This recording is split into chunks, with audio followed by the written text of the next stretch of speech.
যোৰহাটখন জিলিকাবলৈ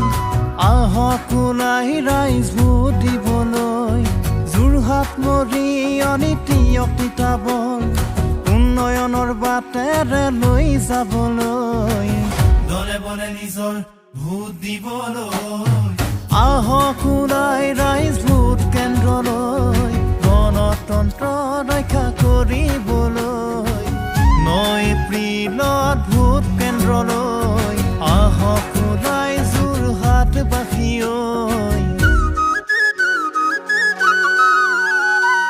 আহক যোৰহাটবাসী ভোট